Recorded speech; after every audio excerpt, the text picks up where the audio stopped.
Une question qui revient souvent, d'autant plus que maintenant on a la directrice du FMI qui a un nom imprononçable, voilà, Oui, qui a expliqué que le grand reset allait démarrer bientôt et qu'il fallait le provoquer parce que on était au bord du gouffre et qu'il fallait faire un grand bond en avant, bien comme sûr. aurait dit Mao. Et du coup, l'idée, c'est ce qu'on disait dans une précédente vidéo, c'est que cette crise qui a des aspects déflationnistes sera peut-être bien monétisée par par les banques centrales et que du coup, on pourrait avoir une inflation, une hyperinflation ou une remise en cause des dettes, enfin voilà, des phénomènes monétaires qui remettent en cause la dette d'une façon ou d'une autre. Oui. Est-il le moment de s'endetter pour profiter du grand reset? C'est quelque chose que je vois. Alors, c'est con et pas con à la fois, quoi. Il y a plusieurs. Faut-il jouer avec sa capacité d'endettement? À mon avis, oui. Vous pouvez, mais à condition que vous jugiez avec soi votre capacité d'endettement.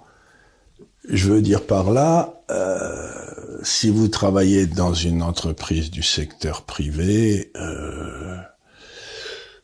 une petite, etc., je pense pas que votre capacité d'endettement soit très importante, à moins que vous ayez fait des réserves considérables pour être capable de tenir 1 ou 2 ans sans travailler. Vous voyez ce que je veux dire, c'est...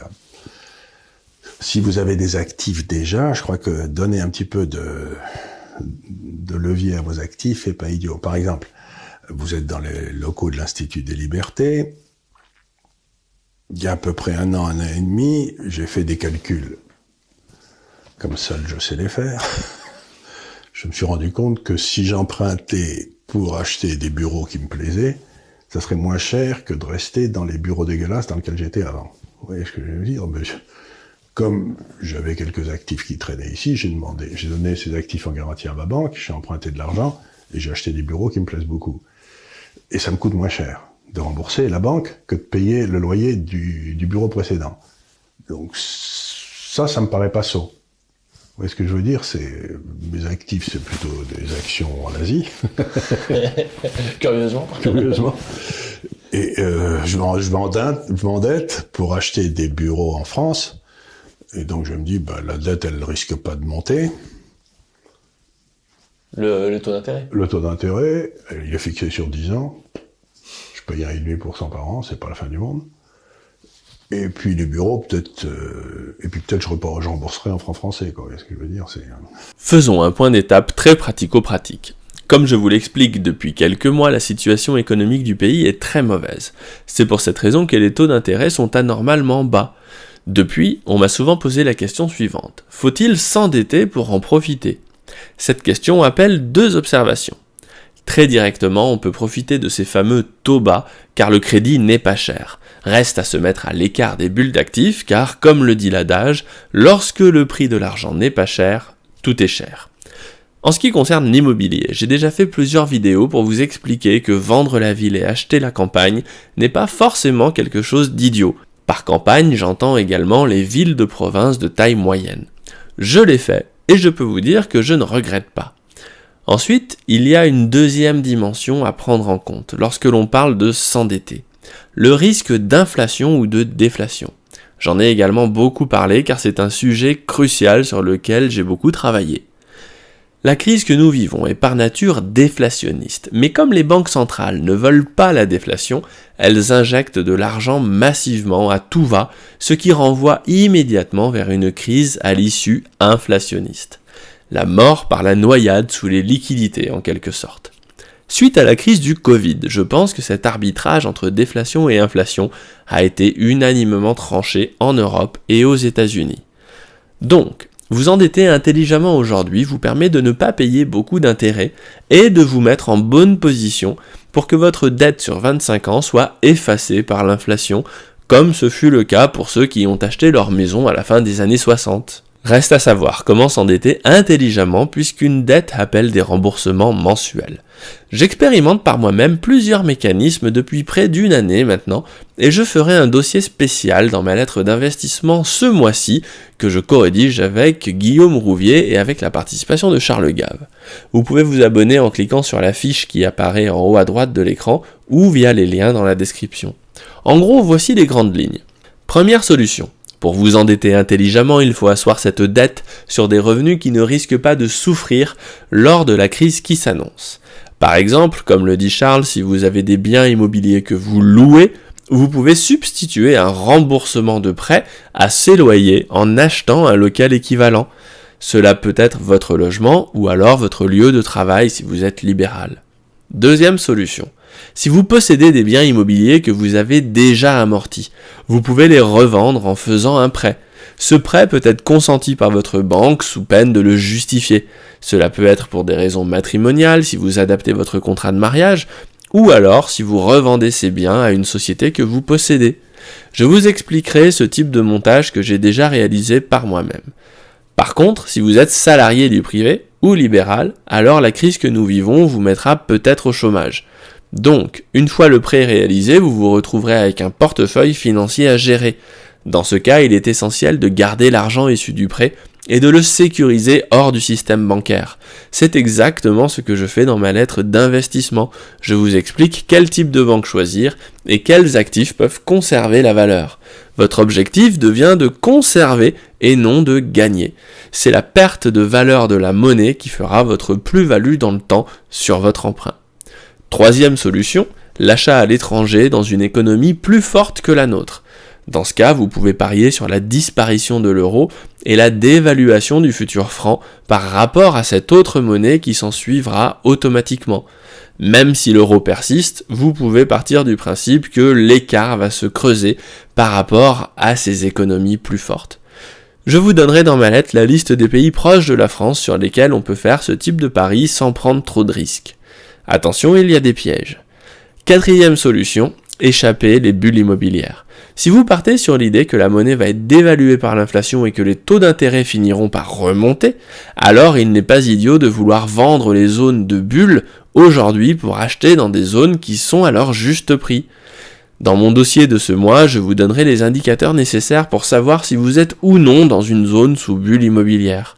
Lorsque je vous dis que la situation est critique à titre collectif, mais qu'à titre individuel, vous pouvez vous en sortir en repensant votre projet de vie et l'organisation de votre épargne, c'est à ce type de choses que je pense.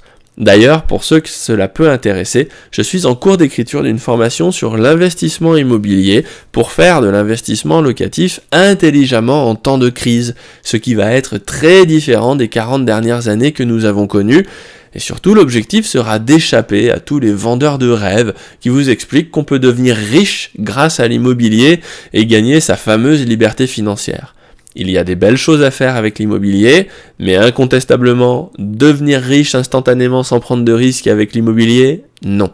Si ça vous intéresse d'être tenu au courant, inscrivez-vous au guide de l'investissement qui est ma formation par email sur 7 jours pour apprendre à gérer un portefeuille financier et vous serez prévenu lors du lancement de cette formation. Vous pouvez vous inscrire dans les écrans de fin de la vidéo ou via les liens dans la description. Continuons avec Charles. Et ben ça, on en reparlera notamment dans la formation immobilière là qu'on est en train de faire ensemble. Mais l'idée aussi, est-ce que c'est une bonne idée pour les particuliers qui n'ont pas forcément des actifs en Asie, en Europe, aux États-Unis? Par exemple, un truc que je fais, c'est que j'ai une société et je suis en train de me revendre tous mes biens immobiliers à ma boîte.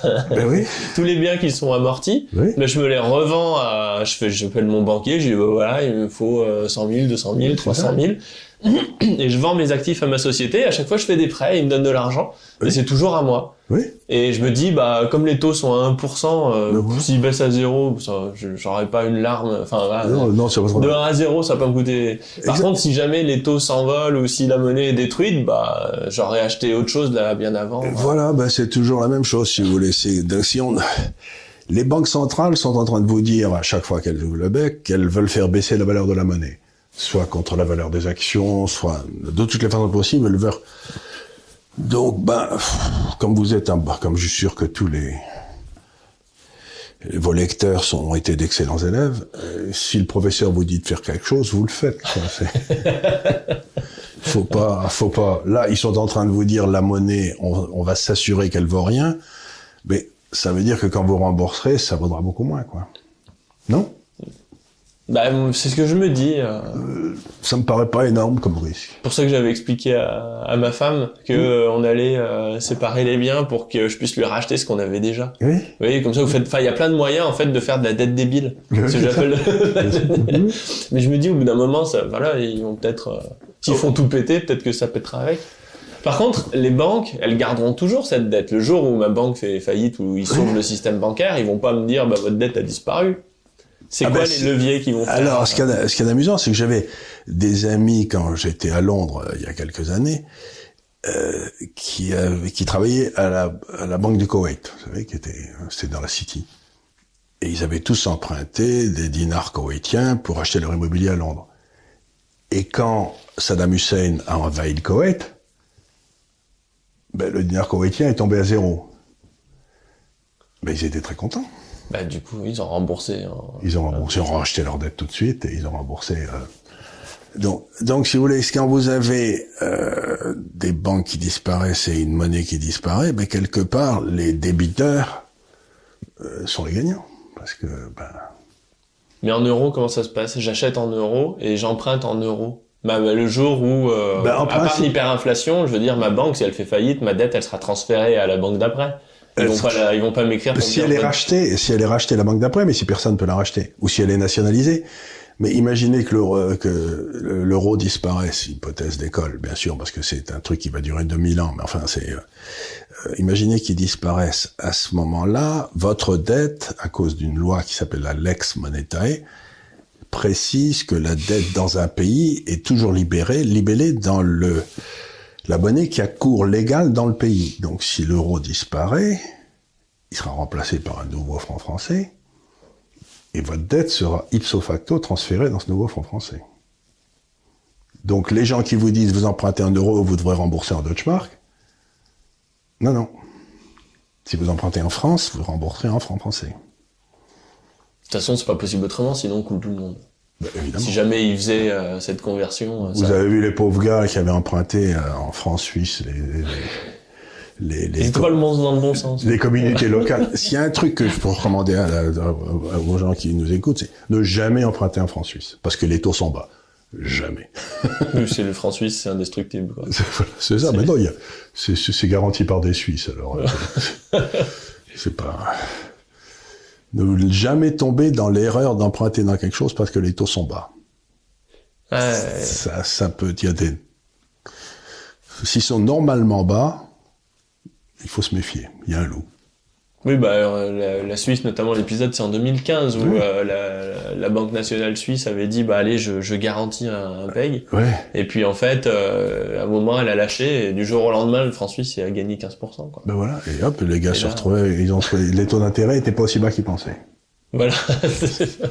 Non, c'est clair. Donc, en fait, c'est le bon moment, effectivement, pour regarder les mécanismes qui permettent de s'endetter intelligemment pour être dans le bon sens, quoi. Dans le bon sens. Et comme les taux sont très bas et qui sont maintenus artificiellement bas pour des raisons politiques, ça changera un jour. Et voilà, quoi, c'est peut-être le moment pour regarder un petit peu. Ouais, c'est ce que je vais faire. Ce mois-ci, je vais regarder justement, comme je suis en train d'étudier justement. Mais je dis aux gens, si par exemple vous êtes locataire d'un bureau, tout ça, c'est peut-être le moment pour passer de locataire à propriétaire. Vous voyez, locataire d'un appartement. Mais je me suis laissé dire que les banques aujourd'hui en France ne prêtaient plus pour l'immobilier. C'est vrai que c'est très difficile. Faut présenter des garanties, disons. Donc vous vous mettez en esclavage, quoi. Vous donnez en garantie votre femme, vos enfants, qui deviendront esclaves. Moi, ça m'agace les banques françaises parce que dans la plupart des pays, les banques prêtent sur le bien. Mais elles prêtent pas à la personne. Tandis qu'en France, les banques prêtent à la personne. Et donc, elles prennent des tas de garanties, elles demandent la garantie de votre père, de votre oncle, de votre tante, des maisons, des terrains, etc. Et je trouve ça un petit peu pas convenable. Parce que normalement, vous devriez prêter à quelque chose sur le bien qu'il achète, et puis c'est tout, quoi. Oui, mais après, en France, on a aussi la chance d'avoir des taux fixes à long terme. Oui. Ce qui... Banquier, à taux variable, je comprendrais, mais à taux fixe, c'est vrai que... Oui. C'est un sacré avantage quand même de pouvoir emprunter à taux fixe en 20 ans. Oui, c'est vrai, ça. Surtout en ce moment. C'est vrai. Surtout qu'ils sont pas chers. Si vous aimez mes vidéos, abonnez-vous et pensez bien à cliquer sur la cloche pour être notifié lorsque je publie de nouveaux épisodes. Et pour recevoir le guide de l'investissement de ceux qui y ont déjà réussi, inscrivez-vous ici.